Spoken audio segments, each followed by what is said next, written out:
Welcome, Fims, Thims, and Hims.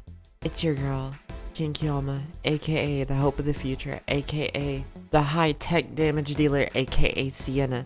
And today we gonna give you a guide on Trunks right quick. You see, Trunks in the beta, I used to hate seeing him because everybody thought they were him and just picked that character and then ran it down.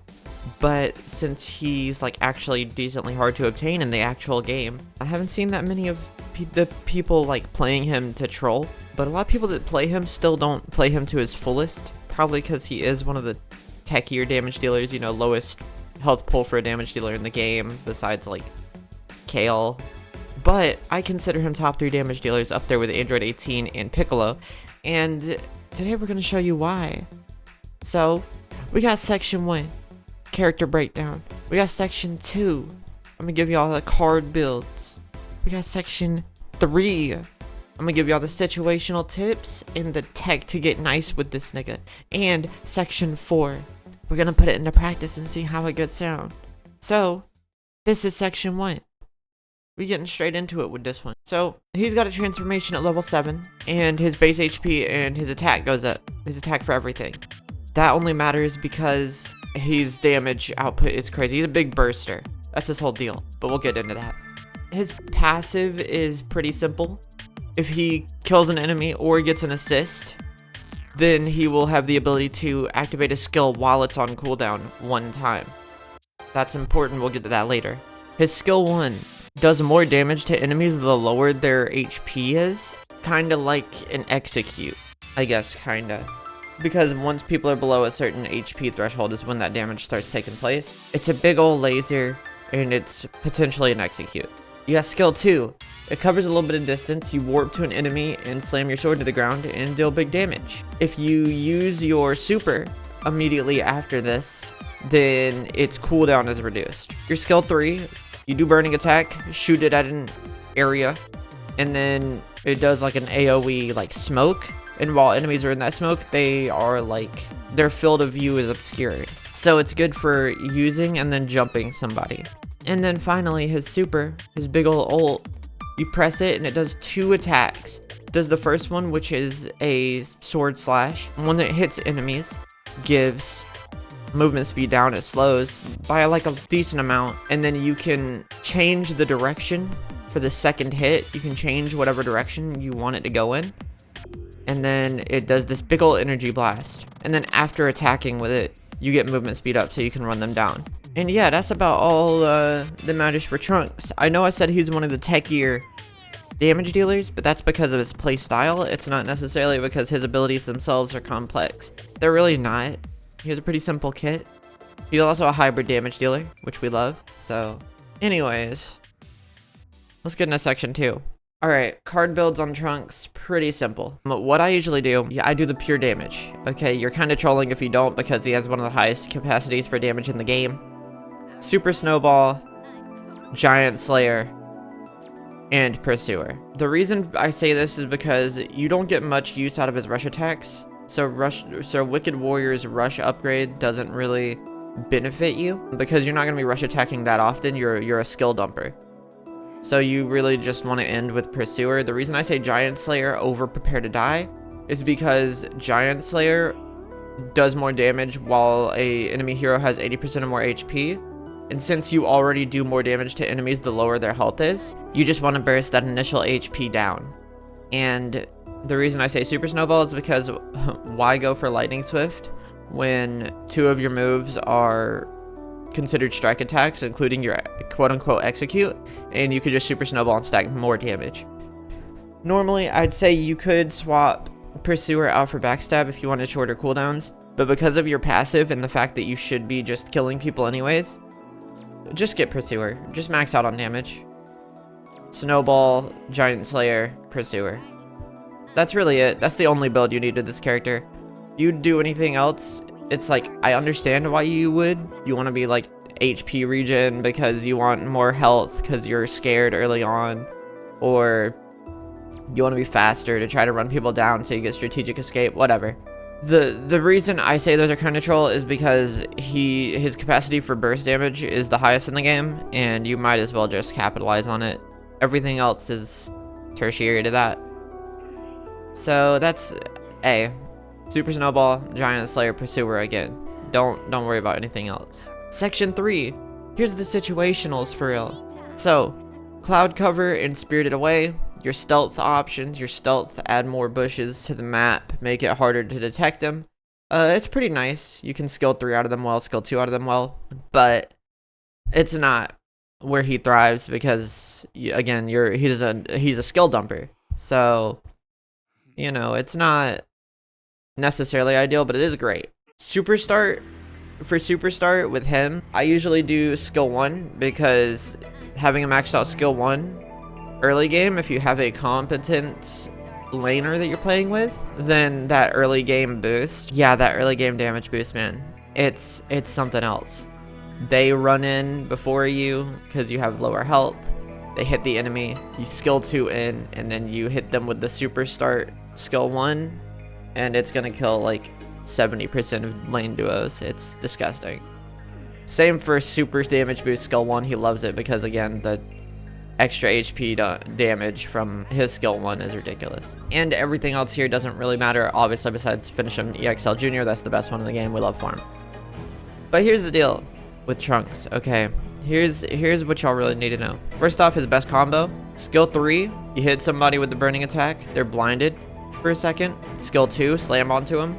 While you do that, you either use your skill 1 to try to do a big old burst of damage, like I said, like a skill dump type method, or if you have your super, you do your super after the slam, and then if they're still alive, you finish them with your skill 1. And if they manage to get away after that, then your cooldown for your skill 2 should already be back because you use the super and you just skill 2 them again. And if you can't skill 2 them again, then if you were attacking multiple people in that scenario, you should have killed at least one hero, and at that point you get the ability to skill 1 again and then just do it again. But yeah, skill 3, skill 2 into super or skill 1 is generally what you want to do.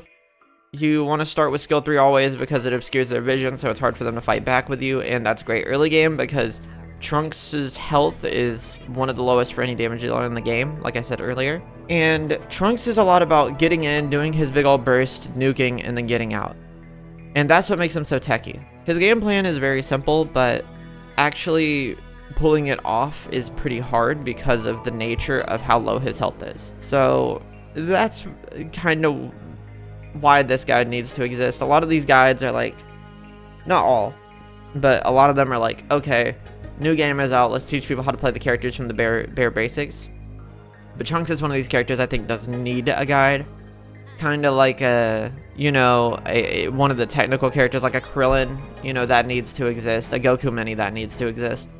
But yeah, Trunks is deceptively hard in a game that is deceptively easy.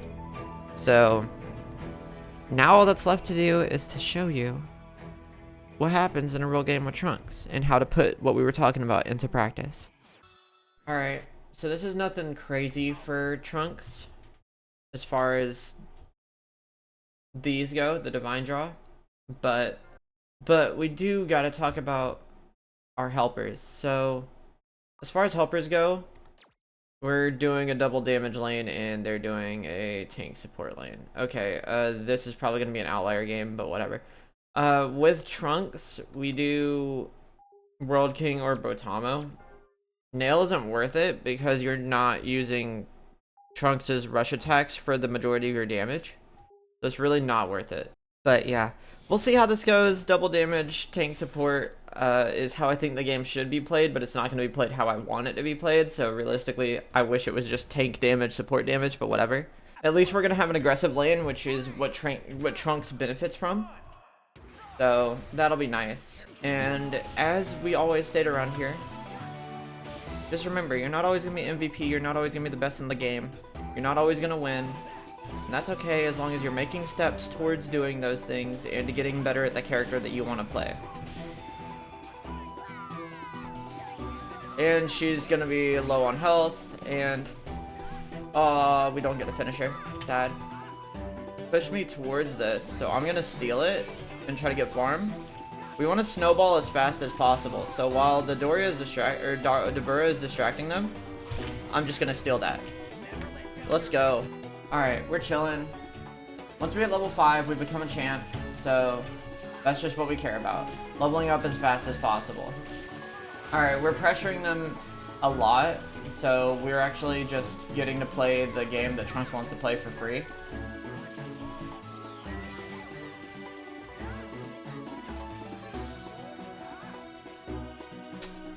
I thought our Zeno was already here, I'll be honest.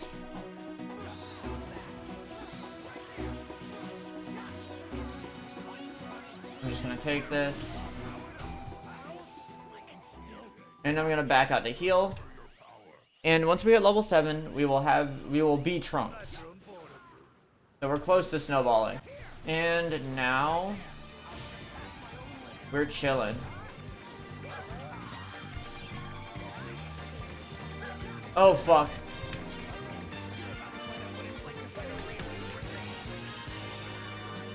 Let's go. I outlasted her ult by doing that. I know y'all don't have ults. So let's just... Oh my god, and there it is! We jump in and we dump all our abilities and kill both of them. Oh, that's beautiful. Oh, that's beautiful. And yeah, we played exactly the game we want to play with Trunks there. We snowballed, and then when given the opportunity, we jumped both of them and blew both of them up with our damage nuking capacity. And that's exactly how you want to play the game with Trunks. Who cares if you play a little slow early game? Who cares? Who cares? I don't. Well, I say play a little slow, but in terms of like not taking as many exchanges, you do want to fight early game. You want to fight as much as you can for farm, because you want to scare them into thinking you're a threat, even if you're not. Because Trunks really isn't until level 7.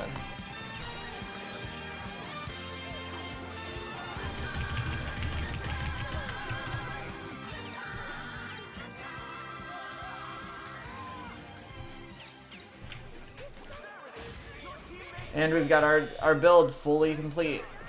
Exactly as it should be. We secured 16, and now we go back to farming. And that's, I mean, this is what you typically want to get with Trunks. This kind of game. Where you're allowed to do what you want to do early and just reap the benefits from it as time goes on, just snowballing, scaling more and more until they literally can't do anything about it.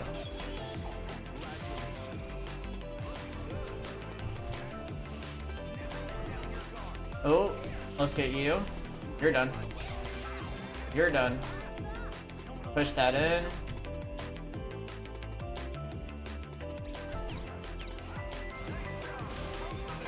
Got you. And yeah, we were just allowed to play Trunks' game. But yeah, that's exactly the kind of game you're looking for with Trunks. You're just allowed to snowball forever, scale forever. I am a little confused on how it was Caulifla. Probably did stupid damage because it's Caulifla though. Yeah.